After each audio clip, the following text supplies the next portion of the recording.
Check, check, check one, check two. Well, welcome to the this is our second episode, I guess, or our It's the first first official. first official episode to the We Are One Tribe. And what are we calling this? So you're kind of seeing the creation of you're kind of seeing it start from scratch. So there's going to be some things that are going to evolve. It's kind of like watching Joe Rogan's first podcast. It doesn't look like what it looks like now. So it's part of what we got to go through to get to where we want to get. So we're going to talk through that process, and you can be along for the ride, and we'll see where this goes. But to my left, we got Ken, and to my right, we got Chad, and they'll both tell their stories. But I guess I'll start this roundtable with one of the things we're going to talk about as far as what we talk about here is spirituality, truth, pretty much anything we find interesting, but really along those lines. I'll just speak on myself. One of the things that interests me is spirituality and truth. And when I say truth, for me, truth is reality. Whatever this reality is truth. It's not, and I do believe that there is an objective truth, that there's a truth that exists whether I believe in it or not. And one of the things that got me on this journey was really seeing some of the deception that I felt was going on. We all hear about lying politicians and preachers and all of these things. It's kind of a stereotype to a degree, but I wanted to find out if they are lying, what are they lying about? What are some of the things that are being hidden from us and why? And in my mind, there's a lot of conspiracies, and we can talk through those, but I feel the biggest conspiracy is who we are, our spiritual nature and our true essence of what we are at our core. And that's what I've decided to focus on, because I feel that conspiracy, when you get to the individual, that's going to unlock everything else, because really this world is based on action and reaction. So if you can get someone to take more positive action, that can make a positive impact. But getting that person to believe that they have that ability and know who they truly are, I felt was one of the things I wanted to put my focus to. And I'll just give the long story short of me. I started this journey from a spiritual standpoint, starting from scratch. So I grew up in the Christian church, saw a lot of holes in those stories, if you will, and decided what would I believe, what could I find out for truth for myself if I started from scratch. So I went through a phase where I was looking at other religions and things of that nature. And then I decided to just start from scratch and just see about if I can reprogram myself and have an experience. Because I heard about awakening, I heard about these things and more of the Eastern religions than the Western religions. But I wanted to see if I never felt someone could do something that I couldn't do. So I wanted to see what for one, was it possible? And if it was possible, what do I need to do? What work do I need to put in to have that experience? So I decided to start from scratch and not have any teachings and go on it from that standpoint. And long story short, it got to the point from intellectually making sense that we're spiritual beings having a human experience. It made sense from an intellectual standpoint, just looking at nature and things of that nature. But then I wanted to have the experience, right? And that ended up happening for me one day at the Florida Everglades, where I had what you would call an out-of-body experience. Broad daylight, not drinking or smoking or anything like that. And I guess you can say that was an awakening experience or whatever. And then from that point on, it was like I saw through this illusion of separation and actually knew who I was. And then not that I'm anyone special, also that gave me more motivation to speak out and let other people know that they have this ability. And this is what's been hidden from us. So that's kind of been my journey to get to this point. And it's been a hell of a ride, because I've realized also the level of suppression and programming that's against this kind of realization. And also that you can't prove this to anyone. Just like me chewing on an apple, I can tell you as much as I want how it tastes and the texture and all of that, but all of that knowledge and information doesn't give you the experience of tasting it yourself. You have to bite it yourself. And you can lead like they say, you can lead a horse to water, but you can't make him drink. So you can only show the value of this realization, and just hopefully people will be able to see that for themselves. So that's the short, long intro for me, and whoever wants to take the next can go for it. Yeah. Ken, you want to go ahead and I'll go last? Yeah, let me go ahead and shoot it off. I went a little different route than Mike. I've known Mike for 30 years ish, and had a lot of great experiences with him before we both woke up. So, a lot of different ones after. For me, the process of awakening didn't even start in the spiritual realm. It kind of started in the health realm. I got a diagnosis. I had some health problems, and it ran in the family. And I went down this discovery hole of what I can do to overcome this. Started popping on some YouTube videos, and how to heal the body was the first thing that I Googled. Was called into water fast, and from there went down this whole different spiritual channel. Everything from the world record for push-ups, over 10,000 in one sitting. I mean, those kind of feats blew my mind. Like, this, what are we living in? This is insanity. Had physical things appear and reappear into my world. I went through the whole, I guess you would call it dark night of the soul, but stuck on solipsism for a little bit, so I can talk quite extensively about that experience. Dissolving your ego, and just reprogramming yourself from the beginning. And really, really crazy synchronistic stories that I have, things that I don't even care if people believe. They are 100% true. I've observed them, I've verified them, and just questioning what exactly we are doing here. How do we get here? Who we are. I started to remember some of the memories that I had before I was born. Some of the memories I had when I was younger, and it all just started to make sense. Just seeing all the messages, all the synchronicities in life, and sharing them with a good friend of mine just makes it all the worth. All the sweeter, I guess, is the best way to put it. So this is an opportunity for us. We're certainly glad to have Chad's insight with a lot of the guests and the background that he brings to share some of the stories and some of his experiences and some of his beliefs to just try and find more truth. I think as you go through life, you see a lot of people look for things to explain, what they're going through, how they're feeling. For me, I was always a type A personality. I believed, in a certain rigid set of rules and work hard and make money and, provide and things like that. But, as you get, I would say more enlightened, I'm certainly not enlightened, but more enlightened, you start to realize that your level of consciousness can dictate exactly what you want to perceive. And how you can manifest those things. I have some of those experiences too that are crazy. And just look forward to what we can bring out in this discussion group, what we can uncover.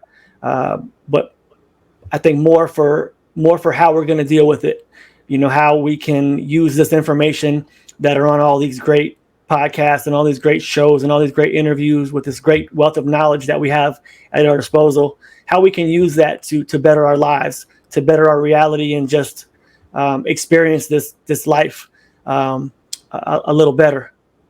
And with that, I'll kick it back to Chad and like to hear about his experience. Okay.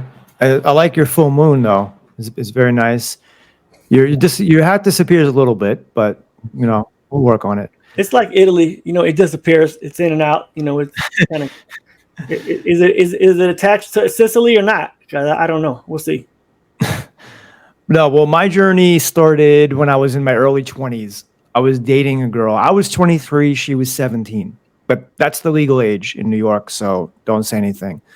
But we went out for a year, and about the end of the year, she told me she wanted to convert to become a born-again Christian, and that I would have to convert too if I want to continue with her.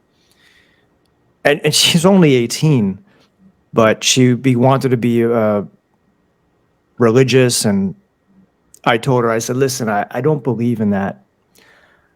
I had no real beliefs at that time, except I was open to spirituality, and I had been on a date with this one girl in college, and she told me that she remembered her past life, and I was saying to myself, wow, what a kook. And I've come so far in that time. So with the girl that turned to born-again Christianity, I wanted to try to convince her that she was wrong. And so I went to the library, I went to the New Age section, and at that time I was reading a lot of self-help books. So I was a reader. So I picked up this book called the Rajneesh Bible, and it was written by Osho. You guys know who Osho is? Yeah? Not familiar with it. Okay. He's very popular in the New Age. It's actually a fascinating story. We might even want to do a whole show on that one day. Just as an aside, he was an Indian professor of philosophy. He started attracting disciples. He started teaching in his living room. People would come to him. Then he expanded out into conference halls. Then he was talking in front of thousands of people in India. Then he amassed millions of dollars of money in donations from his followers. He was able to buy a private jet, fly to New Jersey. He rented a mansion, but he wanted to have his own city. That wasn't enough. He wanted to have his own city. So he scouted land around the United States, and he found what he called the Big Muddy Ranch out in Oregon. And so he flew everyone out to Oregon, and they actually built a city from nothing. And it was one of the first cities to have recycling. We're talking like the early 1980s, 81, 82. And they created this beautiful paradise city. And unfortunately, there was turmoil within, and the government also wanted it shut down. So the short of it is that Osho was forced out of the country, and he had to go back to India. But it is a fascinating story. And there's a documentary that was made about it. It's called An Experiment to Provoke God, Rajneesh Puram. That's what he called it, because his real name was Bhagwan Sri Rajneesh. Well, anyway, I started reading this Bible, and then I got hooked because it's actually the story of Rajneesh Puram and what Osho thinks. So I was reading this, and each Bible was about 1,000 pages. So I was reading Bible after Bible after Bible. I think I read 10 of them. I've probably read at least 10,000 pages of Osho. And then I would take that information, because he was very mischievous and he didn't really believe in religion, although he would cite a lot of Zen Buddhism. And I went back to my girlfriend and I said, listen, you got it wrong. This is how it is. But she wasn't having any of it. And then eventually we broke up. But I found it all interesting. I started reading up on Taoism. I started reading New Age books. And I just got hooked. I read Seth Speaks. I read Conversations with God, and eventually Law of One. And of course, I started getting into the conspiracy stuff like David Icke and Jim Mars and Jordan Maxwell. And then when YouTube came of age, 2006, well, not right away, but after I had a better computer, I started listening to interviews on YouTube. So that's how my spiritual journey began. And really, the first thing that really blew my mind was The Holographic Universe by Michael Talbot, which was written in the mid-90s. It's still a classic work. And then I started learning about simulation theory with Tom Campbell somewhere about 2010, maybe a little bit earlier than that. And that led me to eventually discover Flat Earth in around 2014. And then on to the Mandela effect, maybe like a year or two after that. So it's been a mind-blowing journey. And I created my Open Your Reality channel in 2019. And since then, I've been interviewing guests. I've been trying to open people's reality as to what this whole world is that we live in. and it's growing. And so I wanted to come on with you guys and join you in your quest to get your message out. And I know a lot of what you talk about is not just talk about, but you want to put action forth. And that's what we're going to discuss as we go along in this podcast. So I'll throw the floor back out to MJ. And I know we wanted to talk about, what areas what areas, MJ, did you research, or what areas are you interested in this podcast going forward and looking at? Yeah, so the biggest thing for me is I want to be a part of and play around with creating a mastermind and actually applying this information, knowledge into something positive, into building something that could be beneficial. There's a lot of information that's out there. There's a lot of people talking about things. There's a lot of people that are sharing their stories and things of that nature. And that's fine. No issues with that. I mean, I've done that as well. But now I'm to the point I want to see what we can actually do. We have plenty of examples of people coming together and taking action that may not have our best interests in mind. What happens when we decide to take a play from that playbook and use something that's worked against us, if you will, for us, and apply this knowledge? Like, what can we do? What can we create? What value can we add to ourselves and others that isn't being done now with what we know? I'm not saying that we're ever going to know it all.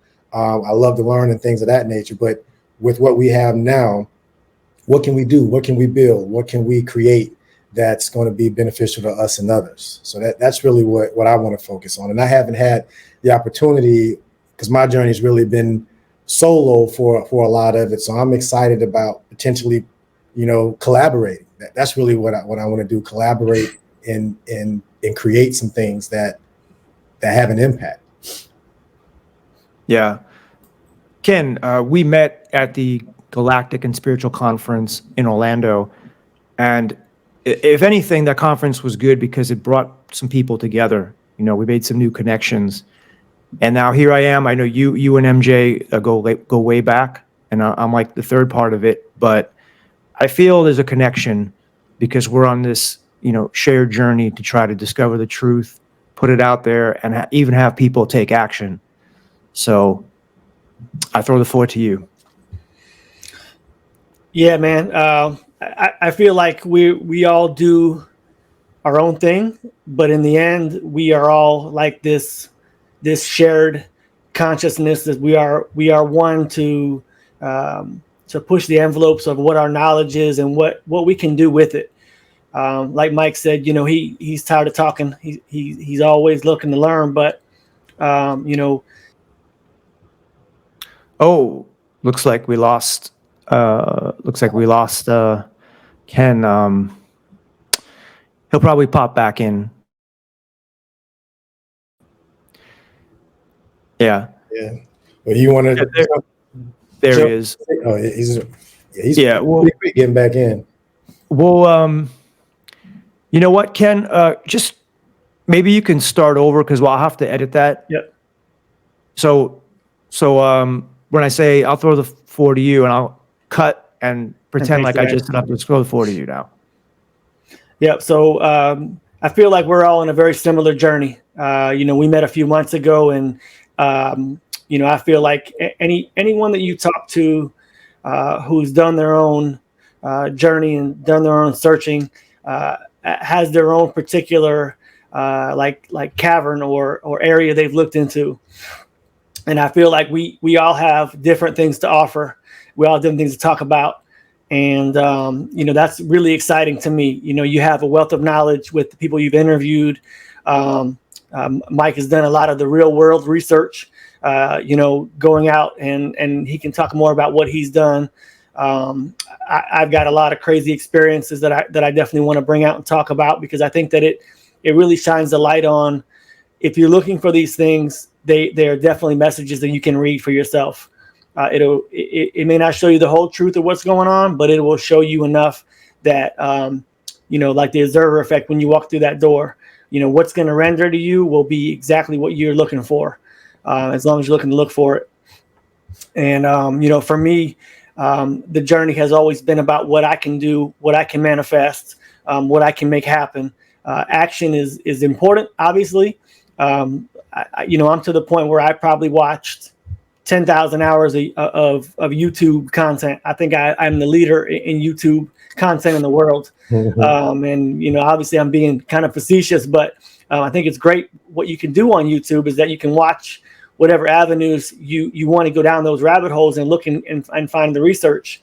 But what I really think it enabled me to do was to find you, Chad, and to find other people that I connected with, and to verify the messages that I've been seeing into manifesting the reality that I want. And, I talked a little bit about being a type A personality and going through life. And, somebody used to cut me off in traffic and I want to get in my car and kill them. And now I just say, thank you for the blessing. And I try to reframe it. And, how can that better me? How can that better my experience? I also talked a little bit about, and I'll go more in detail about dissolving my ego and breaking down my programs and just saying, listen, if I can try to enjoy some of the things that I hate, if I can just pull out the emotion out of those things, imagine how sweet it would be when I enjoy something. I would be able to appreciate it more. I'd be able to be more gracious and have more gratitude and just enjoy my life better. So those are the things that I'm looking for, the next step in evolving and helping maybe to share my story with some people who are looking to reframe their reality as well. And there's levels to what we can do here.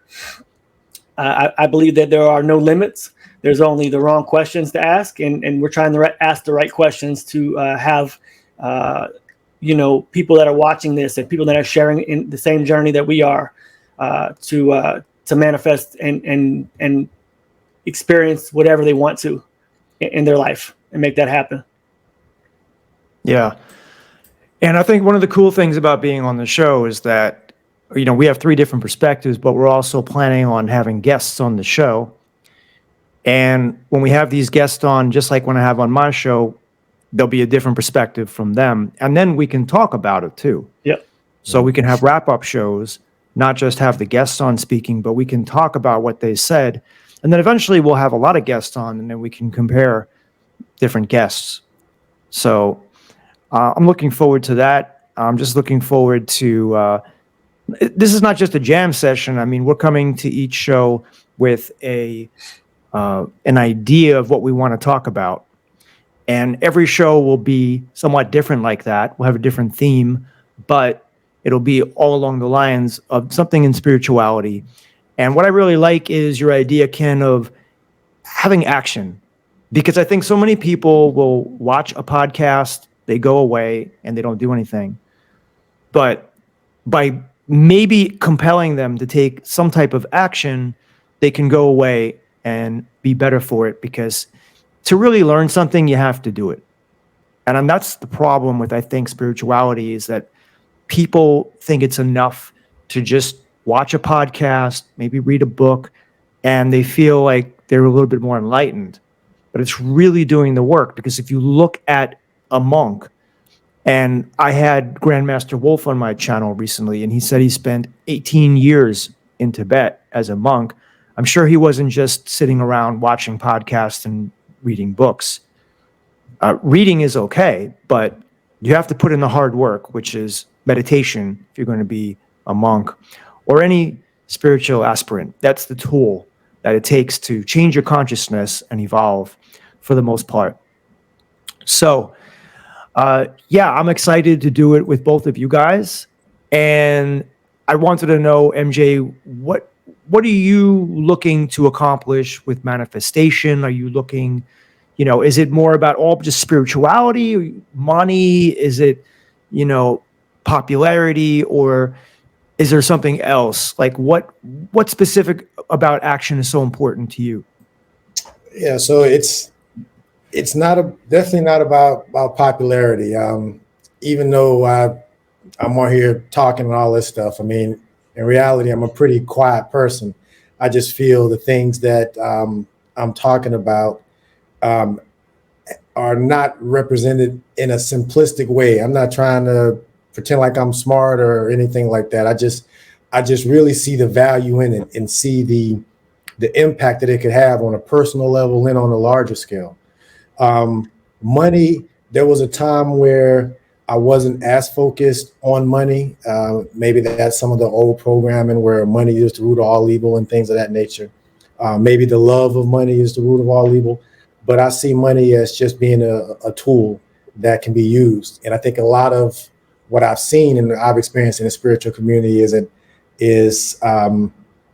is kind of looking at money in a negative manner, where in this reality it's one of the things that runs it. So I think there's a way to utilize money in a positive way. And one of the things I've attempted to do and am attempting to do is show that you can be financially successful without having to quote unquote sell your soul or to do things that are going to hurt or be a detriment to other people. And that's part of what I want to help manifest in that and show that example so that other people can see that I can make a living, I can support myself and my family, but I don't have to crush the other person, and also to show that maybe, just maybe, competition is better, cooperation is better than competition. I mean, our bodies are an example of trillions of cells. Cooperation.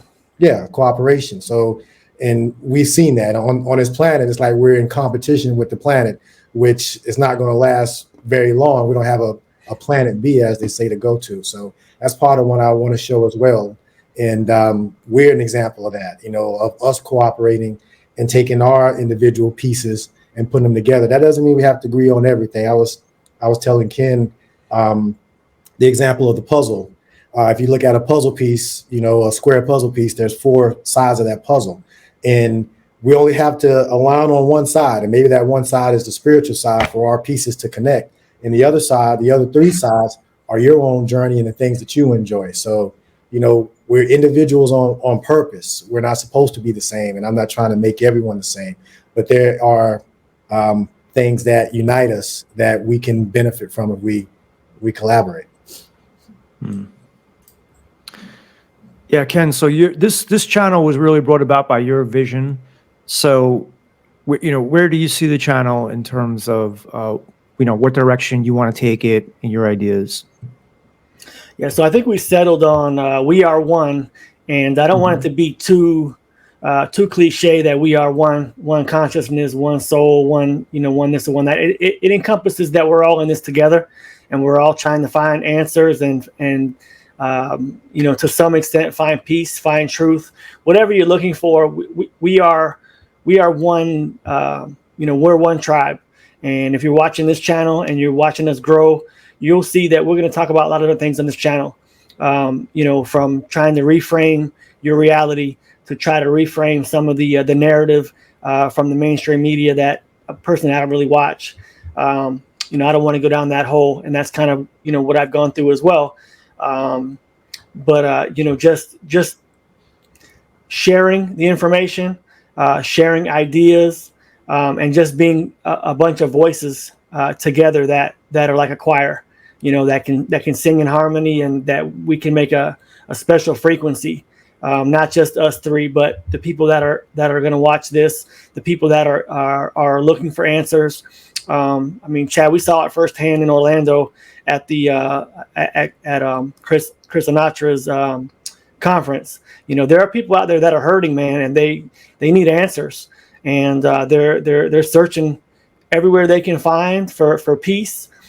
They're searching everywhere they can find for knowledge. Somebody might have woken them up when they were not ready, and that's a dangerous game. We'll probably talk about that too.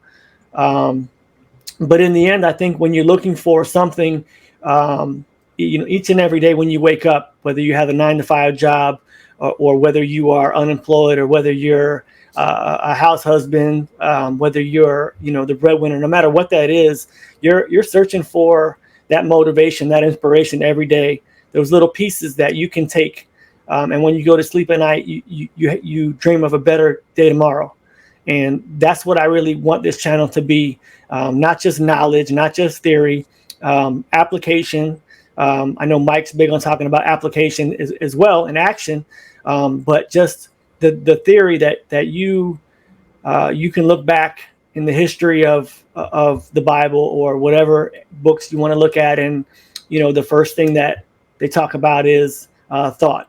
So that thought has to be there.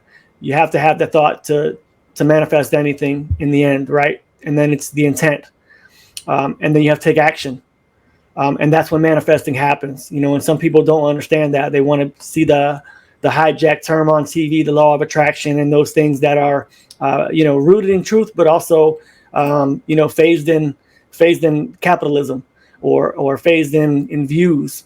And there's no easy answer, but there are incredible stories to make you inspired and motivated to go, wow, that's ridiculous. Like if that's possible, anything is possible. And that's what I want to bring to light on this channel, not just the stories, not just the theories, but also like the motivation and the inspiration to make us truly understand that we are one and we're all in the same place here, and we're trying to make that as good as we can. And I watch a lot of podcasts. There's somebody that I'm going to cherry pick this from, and he starts off every podcast by saying, if you're having a bad day, just know that we're going through this thing called life together. And I love that, because that's truly what we're trying to do. We're trying to get by. We're trying to survive. We're trying to thrive. And we want a better life for our kids and our next generation. But we also need answers for ourselves, as we grow and evolve. So this channel will be about that. And I'm really grateful for my two friends, Chad and MJ, being here on this journey with me, and being here, making this happen. And this is a product of my thought, and not just mine, but your guys' thoughts and intentions as well. We all thought and intended this to manifest. And if you're watching this, you might be the first viewer. You might be the 100th viewer. You may be the last viewer. I don't know, but we're going to see where this thing goes, and we're going to try to manifest this for people to wake up in the morning and go, that helped me, that inspired me. And if we can do that for people, then I think that we have achieved what we set out to do. Yeah, I mean, I could see this show getting better and better as we go. This is just the second or first, however you want to look at it. And I also, think that we're going to be talking about some very interesting topics. So it's going to be entertaining because we're going to be talking about these interesting topics, but it's also going to be something that's practical and pragmatic for people, because they'll be able to take something away that they can use in their own lives. And I think it's just cool that people want to just tune in and see our personalities, just hear people talk about real spiritual things. And it's like Tom Campbell says, I patterned my whole channel after Tom Campbell. He founded MBT theory. And he basically says the whole point to us being here is to evolve the system, to level up, and to raise our quality of consciousness. And I think that's really what it all comes down to. So there's a number of ways to do that. And one of the ways is by subscribing to this channel so you can be alerted to future videos and see our future podcasts. But, you brought this idea to me, Ken, and I like this idea because I can talk about things on this channel that I really don't necessarily talk about on Open Your Reality. And I'm not saying that I couldn't, but in terms of maybe some interviews I do, we can talk about aspects of it, really expand on it here with you and MJ. And that's why I'm excited about this. And we'll see where it goes. I'm hoping that we'll get better. And one of the other visions I have is that we'll do a little bit more banter, a little bit more back and forth, and less of us talking, for a few minutes at a time. That's what I see. So, I'm excited to be here. And, wherever you guys want to take it from this point. Yeah, I'll just say one of the things that came to mind is that we really, so when Ken was saying we are one tribe, right? Like if you really zoom out and you look at the planet Earth, right? And I know we can get into globe or flat, but let's just zoom out of it, right? And you look at the landmass that we're on, all of these imaginary lines that are drawn, all of these imaginary divisions, right? They only exist on a certain level, right? They only exist at a certain level. You got the macro and the micro. So the things that divide us, the things that we fight over, only exist on a certain level. We can call it the matrix, if you will, but on a larger scale, it doesn't exist, right? And also think about, and I try to keep this on the positive side, but the only way that 1% can control 99% is if 99% don't know their own value. It makes no sense that one penny can dictate to 99 pennies what they can do, right? Or what they should do or what they can't do. The only way that works is if those other 99 pennies don't know their value, right? So the spiritual journey is about reclaiming your value. And that's the truth, right? We don't have to make anything up. These are all things that you can experience yourself. That's why I'm adamant about it, because it's not, you don't have to take anyone out here's word for it. These are things that you can find out and experience for yourself. So it's definitely possible and it's definitely valuable. So I don't know of any other thing that I would rather align with, because this is going to be something that has a lasting impact, not only for us, but for future generations. And I think about that as well, the potential for the future and for us to stop the bleeding, if you will, and not we already got a hole to get ourselves out of, in my opinion now. So let's stop adding dirt into that hole and really assess the situation and think of ways that we can get out, because we're all in the same boat together. We're all on the same planet together. Yeah, I just wanted to say one thing, Ken, before you take the platform, but I don't think none of us are authors here, right? Nobody's written a book, but these videos could serve as like you said, body of work.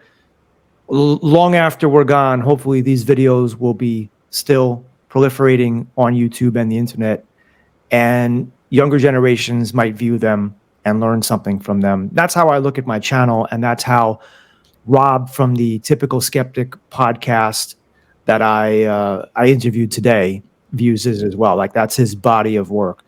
So in many ways, in the modern age, you don't have to be an author. Sometimes videos speak a lot louder than words. And of course, this is not to say that we're replacing books, because books are great too. But I think that video shines a little bit brighter, especially going into the future. You know, it's just more colorful. It's more there. It's video. What can I say? Yeah, I'd like to say one more thing before I wrap it up for the first one. Is that, this isn't the Joe Rogan podcast. This isn't, I don't know what other real big ones are out there, but, if you're watching this and you watching us grow, I want people to feel like they're involved in this as well. They have questions, they have things they want to shoot us emails or down in the comment section. This is going to evolve and grow, and I hope that it is something that people can look at. And they can feel involved in, not just, this isn't just entertainment. This is hopefully trying to raise everyone's consciousness in that regard. The last thing I want to say that in closing is that, I guess every episode I want us to say something, whether it's uplifting or whatever it might be. And for me, I like to think that I'm tethered to my higher self. And there's been a lot of talk maybe that we are 30% here, 70% somewhere else, 70% here, 30% somewhere else. So I like to vision myself as being tethered to my higher self somewhere else, whether you call it a daemon or whether you call it your spirit, whatever that might be. But one of the things that my higher self talks to me about often, and I've adapted it as my mantra, is surrender, seek truth, and let go. And I think those are the keys to finding peace, finding truth, and finding happiness. So that's what I want to leave everyone with my mantra: to seek truth, surrender, and let go. Yeah, I think that's a good way to end it. And guys, please subscribe. Leave your questions below. We'll address them in future videos. Give the video a like. It helps with the algorithm. MJ, any last words? No, this is cool. I'm excited. I'm excited for the potential of it. I think we're gonna get into some cool stuff. So yeah, I'm a perfectionist, and there's going to be a lot of improvement, and we're going to get there. So if you're seeing this, just know that this is where it starts, and the journey is just about moving forward, and we're going to continue to move forward and get better. So I'm excited about it. Yeah, every YouTube channel, if you look at their first few videos, pales in comparison usually to the videos, the 50th video, the 100th video. And I think MJ and I, we recently met, but I think once we do a few more podcasts, the chemistry is not bad as it is, but it'll get better. And I'm literally looking forward to getting into some of these awesome topics that Ken has been talking about. In this video, we kind of lay in the groundwork, but stick with us because I think you're really going to enjoy this. Oh, yeah. Yep. All right, guys. Oh, yeah. I'm putting the one up there just so we. Okay. I thought y'all was gonna catch on. Y'all didn't catch on, but it's all right. It's all good. This ain't for the moon. I got you. Yeah, you remember that? You remember Enter the Dragon when he says, "Don't keep your eye on the finger, or you will miss all that heavenly glory." And your finger disappeared into the moon. That's where it went. Somewhere on the plane of the moon. Anyway, thanks for watching, guys. We'll see you in the next one. Peace.